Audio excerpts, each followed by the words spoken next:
Hi, this is Taaka Awori from Basara, Africa. Welcome to our leadership tip.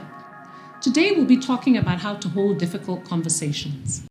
A difficult conversation is any conversation in which strong emotions are involved or one that could lead to consequences you fear.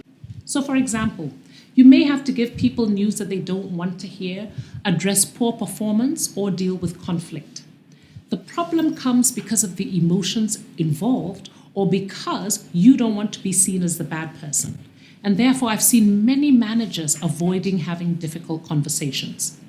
The result is that you have poor performance that is never addressed, people who are never held to account, critical information that's not shared, and a general buildup of issues that should have been addressed earlier. As a leader, you cannot avoid having difficult conversations. While not easy, it is a skill that can be learned, and when you do it well, you find that one, people trust you because you're open and candid. Relationships are strengthened because you're able to resolve issues through the difficult conversations, and performance is strengthened as you are able to give useful feedback. Now, there are many books and articles out there on having difficult conversations, or as others call it, courageous conversations or crucial conversations. All of them have very useful information, but I have found 3 things have been particularly useful to me in holding these conversations. The first thing I have found to be particularly useful is to be clear on the purpose of the conversation. Difficult conversations can be very emotive. With all the emotions raging, it is very easy to get sidetracked. So the other person says something, and before you know it, you're triggered and completely lose focus on why you wanted to have the conversation in the first place.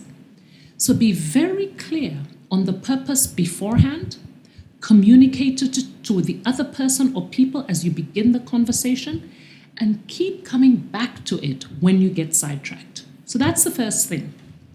Be clear on the purpose and keep coming back to it. The second strategy is listen to understand. In instances where you need to have a difficult conversation, where the issue is not so black and white, or you really care about the relationship, it's important to move beyond message delivery stance to listening to understand. This means rather than talking all the time, you will do more listening. Rather than thinking you have all the answers, you will be curious, seeking to understand the perspectives of the other person. A good example is when a high-performing staff begins to deliver poor work and gets defensive every time you give feedback. Now, you will naturally have to deliver the message that their poor performance needs to improve.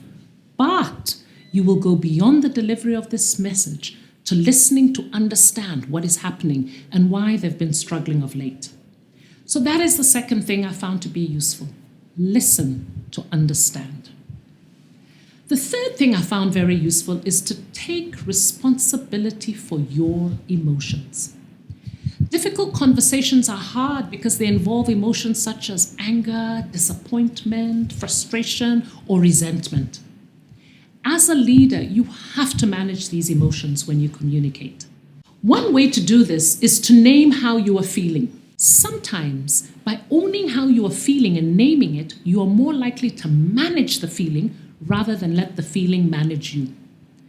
But what is important if you name the feeling is that you own the emotion and you don't blame the other person. So, it's about saying, I am feeling very disappointed, not you have totally disappointed me. It's about saying, I'm feeling very angry right now, not you have made me furious right now. This avoids the blame game and reminds you that you always have a choice as to how to respond. You don't have to simply react.